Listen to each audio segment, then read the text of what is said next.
आप देख रहे हैं अल्फा डिफेंस हिंदी में आपका स्वागत है। आप हमें ज्वाइन कर सकते हैं सोशल मीडिया पर, फेसबुक, इंस्टाग्राम, ट्विटर और इंग्लिश व्यूअर्स हमें ज्वाइन कर सकते हैं अल्फा डिफेंस इंग्लिश पर। आइए शुरू करते हैं आज का वीडियो।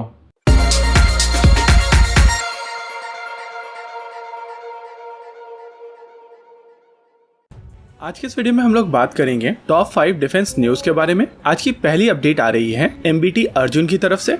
अर्जुन टैंक के लिए कैनन लॉन्च गाइडेड मिसाइल का सफल परीक्षण दोबारा किया गया है। पिछली बार जब परीक्षण किया गया था यानी कि 22 सितंबर को, तब टेस्ट के लिए इस्तेमाल किया गया था टैंक X को। टैंक X T-72 की चेसी के ऊपर अर्जुन टैंक की टर्रेट माउंट करके एक एक्सपेरिमेंटल टैंक बनाया गया था।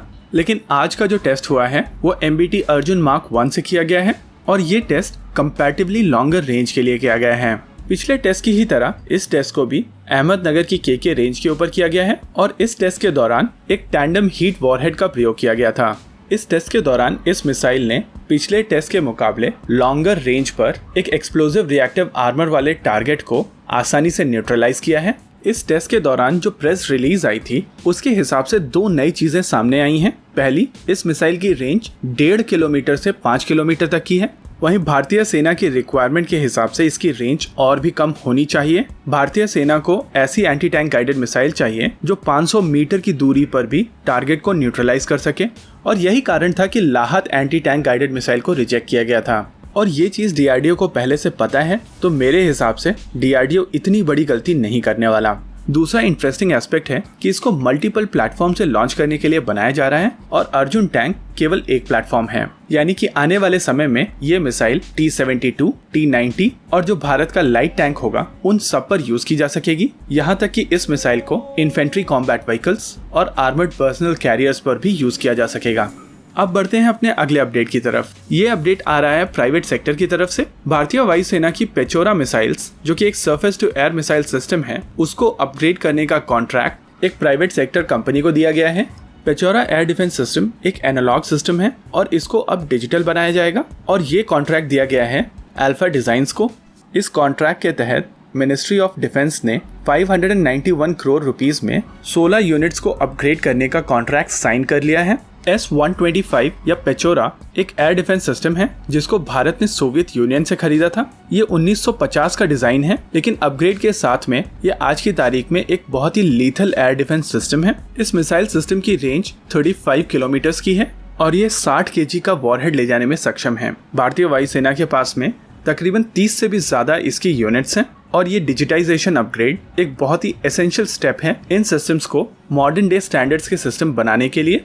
अब बढ़ते हैं अपने अगले अपडेट की तरफ। अगला अपडेट आ रहा है VVIP ट्रांसपोर्ट को लेकर। एयर इंडिया 1 जो कि एक्सक्लूसिव प्लेन्स होंगे राष्ट्रपति, प्रधानमंत्री और उपराष्ट्रपति के लिए, उनमें से पहला बोइंग 777 आज न्यू दिल्ली में लैंड कर गया। यूनाइटेड स्टेट्स ऑफ अमेरिका के टेक्सास से ये एयरक्राफ्ट आज न्यू दिल्ली आया।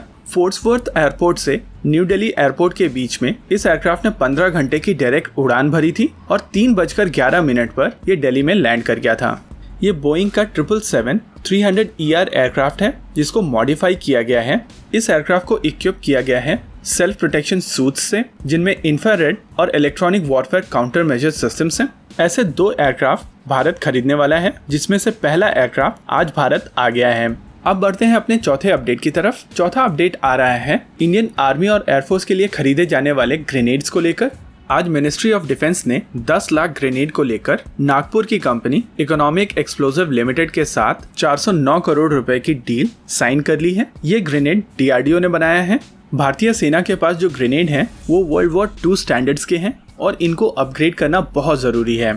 ये डील साल 2011 से लटकी हुई थी, लेकिन आज ये डील क्लियर हो गई। शुरुआत में इस ग्रेनेड को ऑर्डिनेंस फैक्ट्री बोर्ड बना रही थी और directorate general of quality assurance के सारे टेस्ट ये ग्रेनेड फेल कर रहा था। लेकिन बाद में जब इसको सोलार ग्रुप की इकोनॉमिक एक्सप्लोजिव लिमिटेड को दिया गया तो वही डिजाइन सारे पैरामीटर्स को मीट कर सका और 10 लाख ग्रेनेड्स का ऑर्डर इसी कंपनी को दिया गया है।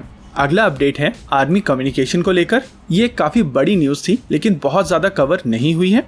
Army static switch communication network यानी कि एस्कॉन अब अपने फेज 4 में जाएगा। इस चीज के लिए कैबिनेट कमेटी ऑन सिक्योरिटी ने तकरीबन 7,700 करोड़ का अप्रूवल आज दिया है और इस अपग्रेड को अगले 36 महीनों में कर दिया जाएगा। ये अपग्रेड होने के बाद में भारतीय सेना के नेटवर्क बहुत ज्यादा सिक्योर हो जाएंगे, क्योंकि इसमें केवल एक प्रोटोकॉल का प्रयोग नहीं किया जाएगा। ये multi protocol label switching technology से लैस होगी, यानी कि अब भारतीय सेना जब आपस में कम्युनिकेट करेंगी तो ये और भी ज्यादा सिक्योर हो जाएगा। आज के इस वीडियो में रखते हैं केवल इतना ही। आपको क्या लगता है बताइए हमें कमेंट सेक्शन में। आगे आप कौन सा वीडियो देखना चाहते हैं बताइए हमें कमेंट सेक्शन में। वीडियो को अंत तक देखने के लिए धन्यवाद। अगर आपको वीडियो पसंद आया हो तो आप इसे अपने दोस्तों के साथ जरूर शेयर करें, और अगर नहीं पसंद आया तो बताइए हमें कमेंट सेक्शन में आखिर क्यों। देखते रहिए अल्फा डिफेंस। धन्यवाद। जय हिंद।